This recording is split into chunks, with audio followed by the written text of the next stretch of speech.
You were caught. The very first moment of your life, someone else's hands were already there.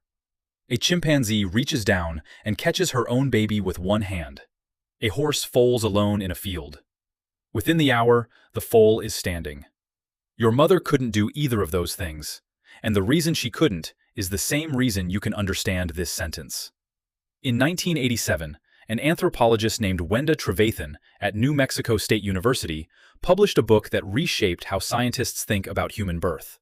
Her conclusion: we are the only primate species where birth is so mechanically difficult that the mother almost always needs another person there. She called it obligate midwifery. Not a cultural preference, a requirement built into the shape of your skeleton. A newborn chimp hangs on to its mother from the first minute. A human newborn can't grip anything. Can't stand, can't roll over, it doesn't even have the strength to hold up its own head. If you set it on the ground, it would lie exactly where you left it. For months, the only thing between a human newborn and death is another person's body. Here's what went wrong. About 6 million years ago, your ancestors stood up. They stopped walking on 4 limbs and started walking on 2. And when they did, the entire structure of the pelvis had to change. On 4 legs, your weight spreads across the shoulders and hips. The pelvis can be broad. The birth canal, the opening a baby passes through, can be wide. On 2 legs, every ounce of you drops straight down through the spine, through the pelvis, into the ground. To hold that weight, the pelvis narrows, it shortens. It becomes a load-bearing column instead of a cradle. And the canal running through it gets squeezed tighter. Every generation of upright walkers passed that narrower shape to the next. The pelvis that helped you walk best was also the pelvis that made birth more dangerous. And natural selection didn't care about the contradiction. While the passage was shrinking, something else was growing. Over the last 3 million years, the human brain roughly tripled in size. From about 450 cubic centimeters in your earliest ancestors to about 1,400 in you. A bigger brain means a bigger skull.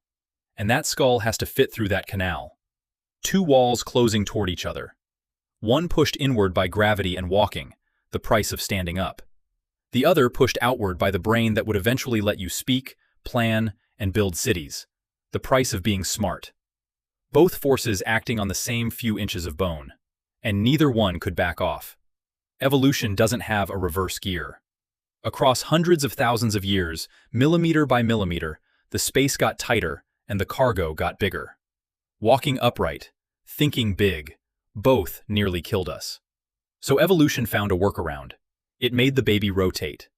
To fit through a human birth canal, a baby can't just drop straight down. The head tilts sideways to enter the top of the pelvis. It rotates as it moves through the middle. Then it extends and tilts again to clear the bottom. Multiple turns through a passage barely wider than the head passing through it. Other primates do this too. In 2011, a research team led by Satoshi Hirata filmed chimpanzee births and found that chimp babies also rotate on the way out. But a chimpanzee's birth canal is wide relative to its baby's skull. There's room to spare. The whole thing takes minutes. Like pushing a tennis ball through a cardboard tube. It fits, it rolls, it comes out the other end. Human birth is a baseball through that same tube, except the tube is made of bone, and the baseball has to turn 3 times on the way down. Tilt a few degrees too far, and it gets stuck. The margin between fitting and not fitting is measured in millimeters. A few millimeters of skull pressing against a few millimeters of bone, with a life depending on the geometry. For most of human history, when the geometry didn't work out, the baby died. Sometimes the mother did too. The mother can't guide any of this from the outside. She can't see what's turning. She can't reach what's stuck. She needs another pair of hands. Even rotation wasn't enough. The head was still pressing against the limit of what could fit through. So evolution found one more workaround. The most extreme one. It made you leave early. In 1941, a Swiss biologist named Adolf Portmann compared human newborns to every other primate. What he found still shapes how scientists understand birth. Human babies are born at a stage of development that would count as premature in virtually any other species. Their brains are barely a quarter of adult size at birth.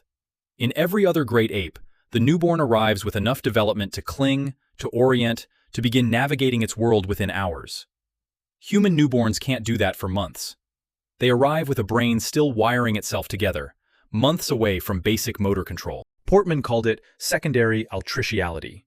You were born before you were finished developing.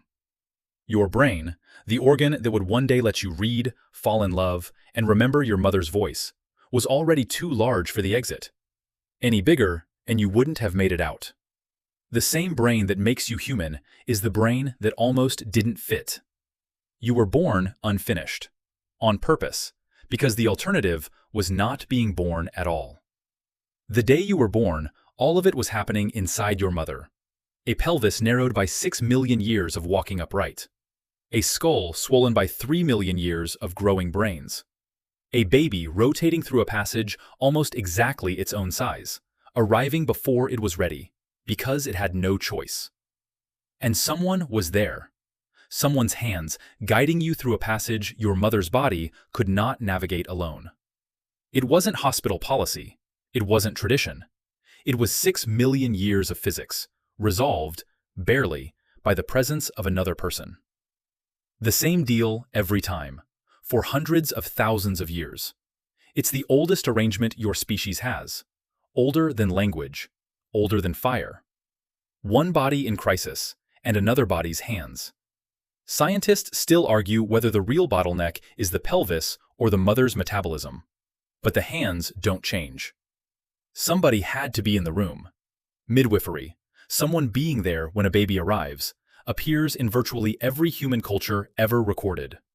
The Hadza of Tanzania, the Inuit of the Arctic, the ancient Egyptians. Cultures separated by oceans and thousands of years. They never met. They never shared a single word. But not one of them, across 100,000 years, ever stopped catching babies.